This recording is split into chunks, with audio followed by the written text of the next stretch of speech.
මේක කිසිම වෙලාවක 2.50ට වැඩිච්ච පොහොට්ටුව නගා සිටුවීමට උත්සාහ කරන සටහනක් නෙවෙයි. ඉතිහාසයේ කවදාවත් නොවූ විරූ විදියට මේ රටේ කෙලෙහි ගුණ නොදන්නම ජාතියක් විදියට ඉතිහාසගත වෙන දිනේ තමයි ඊයේ දවසේ. මොනවද මහින්ද රාජපක්ෂ කරපු හොරකම්? දුබායි මැරියට් හෝටලේ කොටස්, හවායි දූපතේ ආයෝජන, උගන්ඩාවේ සල්ලි, රත්තරන් වලින් දාපු පාරවල් වල කාපට්, ලැම්බෝගිනි, රත්තරන් අස්සයෝ, ඇබුල් තියල් ගෙන් හදපු අධිවේගී මාර්ග, හිල් තියෙන තැන් වල හදපු ඩෑම්, ගල් තියෙන තැන් වල හදපු වරායවල්, මේවා තමයි හොරකම්. මං අහන්නේ උඹලට අද වෙනකන් එක චෝදනාවක් ඔප්පු කරගන්න පුළුවන් වුණා. එක චෝදනාවක්.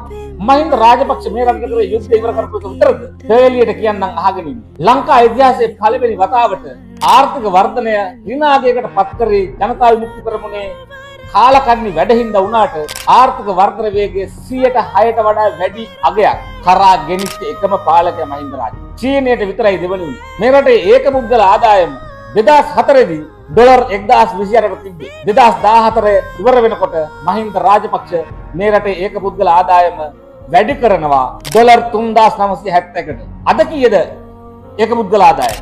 ඩොලර් 3827යි. මහින්ද 2014 දී යද්දී තිබ්බ ඒකපුද්ගල ආදායමට වඩා අද තවමත් ඩොලර් 147ක් පිටිපස්සෙන් ඉන්නේ. කොළඹට ගියාට පස්සේ අර දැවැන්ත බිල්ඩින් ඔක්කොම මහින්ද රාජපක්ෂ මහත්තයා ගෙන ආපු ඒවා. විකල්ප වරාය, හම්බන්තොට වරාය, අද අනුර කුමාර සානායක වාහන ගියේ වරාය. එහා පැත්තේ මත්තල ගුවන්තොටුපළ. අදත් ඕනෑම ගුවන් යානයක් ලංකාවට අටනායක ගුවන්තොටුපළේ ප්‍රශ්නයක් ඇති වෙච්ච හැම වෙලාවෙම ඒක ගේන්නේ මත්තල ගුවන්තොටුපළට. සූර්ය ක්‍රීඩාංගණය. අද එහෙම එකක් තියෙනවද කියලා හිතන්නේ නැතුව ගිහිල්ලා යාපනයේ ක්‍රිකට් ක්‍රීඩාංගන හදනවා. සීගිරිය ගලත් යට කරලා හදනවා කියපු පෝට් සිටිය. අද පෝට් සිටියට ආයෝජකයෝ අරන් එන්න මේ ආණ්ඩුව දත කරනවා. මහින්දගේ වැඩක් කියලා දැනගන්න. නෙළුම් කුළුණ ආදායම් ලබනවා. මොනවද ඇහුවේ? පැටලා මැරෙන්නද කියලා. අධිවේගී මාර්ග අද වෙනකොට ඒ මිනිසුත් ගමන් යන්න පාවිච්චි කරන විතරක් නෙමෙයි රටට අති විශාල ආදායමක් වෙලා දෙනවා. මේ රටේ විදුලිය තිබ්බේ 142යි. මහින්ද රාජපක්ෂ 2017 සමුගද්දියක 98ට වැඩි කරලා යන්නේ. එදා මේ විදුලිය සැපයීම වැඩි කරන්න නොරොත්තෝලේ පටන් ගද්දි, යලකොත්මලේ පටන් ගද්දි, හිමාවයේ පටන් ගද්දි, සාම්පූර් පටන් ගන්න හදද්දි කවුද ඒවට බාල්දි ඇද්දි? කවුද ඒවට විරුද්ධව මිනිස්සු කුලප්පු කරලා පාරට ගෙනාවේ? ඒ විරෝධතාවලට එකග වෙලා මේ ව්‍යාපෘති අපරගත කරන්නේ අදත් ලංකාව තියෙන්නේ කොතනද? මම මේ රටේ මහානායක ස්වාමීන් වහන්සේලා ප්‍රමුඛ සංඝරත්නයෙන්, කාඩිනල් වහන්සේ ප්‍රමුඛ කතෝලික පූජ්‍ය පක්ෂයෙන් විතරක් නෙවෙයි අනිත් ආගම්වල Hindu මුස්ලිම් ආගම්වල පූජ්‍ය පක්ෂයෙන් අහන්නේ ඔබට නිදහසේ ආගම අදහන්න. ඔබේ ආගමික ජනතාවගේ ආගමික නිදහස මේ රටේ තහවුරු කරේ කවුද? නාගදීපේ වදින්න, නාග විහාරයේ වදින්න, අබකොළපටුන වදින්න බෞද්ධයාට යන්න පුළුවන් අවස්ථාවක් මේ රටේ නිර්මාණය කරලා කවුද? දලදා මාලිගාවට බෝම්බ ගහත් සිරිමා බෝහාමුදුරුවෝ ගාවා බල්ලෝ වගේ මිනිස්සු මරලා දාපු අතීතයක් නැවැත්තුවේ කවුද? මරදමඩු දේවස්ථානයේ මඩුමෑණියන්ගේ දේව පිළිමය හොරෙන් උස්සගෙන ගියාට පස්සේ ඒක ආපහු අරන් ඇවිල්ලා මඩු දේවස්ථානයේ පිහිටවලා මඩු බලන්න යන්න කතෝලික ජනතාවට අවස්ථාව උදා කරලා දුන්නේ කවුද? ආත්තංගොඩි පල්ලියේ ඉස්ලාම් ආගම අදහද්දී ඒ ආගම අදහමින් හිටපු මිනිස්සුන්ට බල්ලන්ට බලල්ලුන්ට වගේ වෙඩි තියලා එකාට එකා මරලා දානකොට අදටත් ඒ පළාතේ තියෙන මුස්ලිම් පල්ලි වලට දකුණේ ජනතාවට යන්න අවස්ථාව උදා කරලා දුන්නේ කවුද? අවුරුදු 10 12 පුංචි ළමයි යාපනයේ කෝවිලට යනකොට උස්සන් ගිහිල්ලා උන්ගේ කරේ සයනයිට් කරලා එල්ලපු අතීතයක් වලදැම්මේ කවුද? එහෙම අතීතයක් නැති කරපු මේ රටේ ඒ නායකයව වෙඩි උණ්ඩයට ඉවර කරලා මේ ආණ්ඩුව කරන තිරිසන් ව්‍යායාමයට එරෙහිව කට අරින්නේ නැතුව ඉන්න තරම් මේ රටේ පූජ්‍ය පක්ෂය කෙලෙහි ගුණ නැති ගුණමකුන් නිවට පූජ්‍ය පක්ෂයක් මේ කොහොමද? ඒ නිසා මම තාම ගෞරවයෙන් ඔබ වහන්සේලාගෙන් ඔබතුමන්ලාගෙන් ඉල්ලා සිටිනවා මේකට විරුද්ධව කට අරින්න කාලේ හරි. මේ රටේ ආරක්ෂක හමුදාවන් සහ පොලිසිය, ඔබට මතකද පොලිසිය යුනිෆෝම් ඇඳගත්ත 600ක් දෙනා අම්පාරේ කැලේ මැද්දේ අරන් ගිහිල්ලා එක පොලිමට දනගස්සලා බෙලි කපලා වෙඩි තියලා ටයර් දාලා පුච්චලා එකම වෙලාවෙ මරලා දැම්මා. එහෙම අතීතයක් මේ රටේ තිබ්බා. ත්‍රිවිධ හමුදාවට මතක නම් ඊනියා සටන් කිරාම ගිවිසුම් කාලේ ඔබලගේ හමුදාවල ආදරණීය රණවිරුවන්ට වෙඩි තියලා මරලා උන්ගේ කටවල් වලට චූ කරලා ගිය LTT කාර්යෝ හිටියා. ඒවා බලාගෙන තමන්ගේ ආයුධය පාත්‍ර කරගෙන නිල ඇදුමේ ගෞරවය, තමන්ගේ ආත්ම ගෞරවය බල්ලට දාලා බලන් ඉන්න වෙච්ච අතීතයක් ඔයාලට තිබ්බා. තමන්ගේ පවුල නරත්තු කරන්න මේ ආරක්ෂක හමුදාවට බැදිච්ච ඔබතුමන්ලා අතපය කකුල් ඉස්මස් ලේ නහර නැතුව ගෙදරට ආපු කාලයක් තිබ්බා. අදට සමහර රණවිරුවෝ සදාකල් ඇදේ. ඔබගේ මිනිය ගෙදරට ආවා ඔබගේ මූණ බලන්න බැරි වෙන සීල් කරලා. එහෙම අතීතයක් මේ රටේ තිබ්බා. එහෙව් අතීතයක් නැති කරපු රටේ නායකයාගේ ජීවිතය ඔන්න ඔහේ සමාජයට ඉවර කරලා තාලා ඒක අනාරක්ෂිත කරන තැනකට ආවට පස්සේ ඔබට පුළුවන්ද මේ රටේ නිවට නියාලු බියගලු විදියට ඔය නිල ඇදුම ඇදගෙන ඉන්න පුළුවන්ද?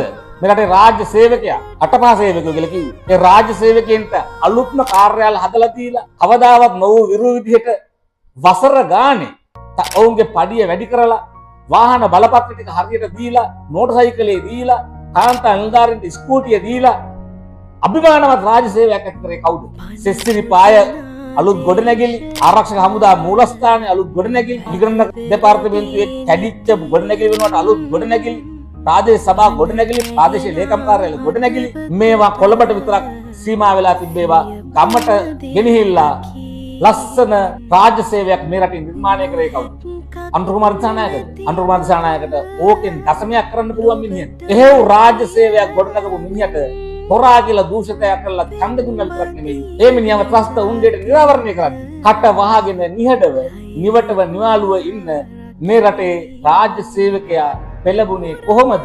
මේ රටේ දෙමව්පියෝ ඔබට මතක ඇති ඉස්කෝලවල මුර කරපු කාලේ තමන්ගේ ළමයා පාසලට ගිහිල්ලා එනකම් විශ්වවිද්‍යාලයට ගිහිල්ලා එනකම් රස්සාවට ගිහිල්ලා එනකම් තමන්ගේ පවුල නඩත්තු කරන්න පවුලේ බර කරගෙන ජාතික ආරක්ෂාවට උර දෙන්න යුදහමුදාවට පොලිසියට බැඳි තමන්ගේ දරුවා පණ පිටින් ගෙදර ඉද කියලා බලන් හිටපු දෙමව්පියෝ කාලයක් මේ රටේ තිබ්බා. අත පය නැතිව ගෙදර ඉද කියලා බලන් හිටපු කාලයක් තිබ්බා.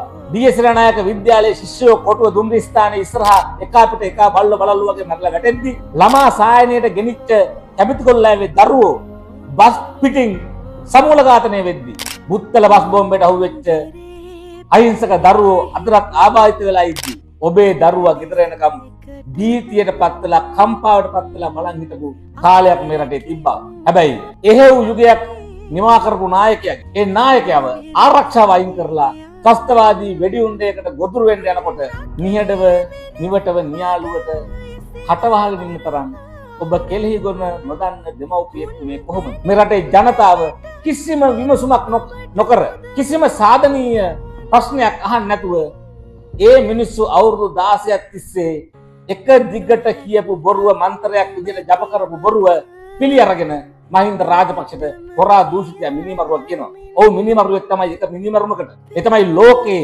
භයානකම ත්‍රස්තවාදී සංවිධානය වෙලා තිබ්බ. උතුරෙන් ඇවිල්ලා ලංකාවේ මිනිසුන්ට ගහපු, මුහුදෙන් ඇවිල්ලා ලංකාවේ මිනිසුන්ට ගහපු, ගොඩබිමෙන් ඇවිල්ලා ලංකාවේ මිනිසුන්ට ගහපු පොඩි දරුවගේ ඉඳන් වැඩිහිටියා වෙනකන් තරාතිරමක් නොබලා බල්ලෝ බලල්ලු වගේ මේ රටේ භූමිය පුරා රතු ලේවලින් නාවලා මරලා දාපු ඒ ත්‍රස්තවාදී නායකයා වේලුපිල්ලේ ප්‍රභාකරන්ගේ මරණයට මහින්ද රාජපක්ෂ වගේ කියන්න ඕන. ඒ වගකීම ගැන අපි හරි ආඩම්බරයි ලංකාවේ පුරවැසිය විදියට. මේ රටට ආදරය කරන, මේ රටේ ඒකීයභාවයට ආදරය කරන, මේ රටේ ස්ථෛරීත්වයට ආදරය කරන මේ මිනිස්සු මහින්ද රාජපක්ෂ කියන නායකයාට එළෙහි ගුණ සලකන්න නැගී සිටින අවස්ථාව ඇවිල්ලා තියෙනවා. අපි ආණ්ඩුවට කල් දෙනවා එතුමගේ තිබ්බ ආරක්ෂාව පෙරදපු විදියට ලබන බදාදා හවස දෙකට කලින් නැවත ලබා දෙන්න කියන කාරණා.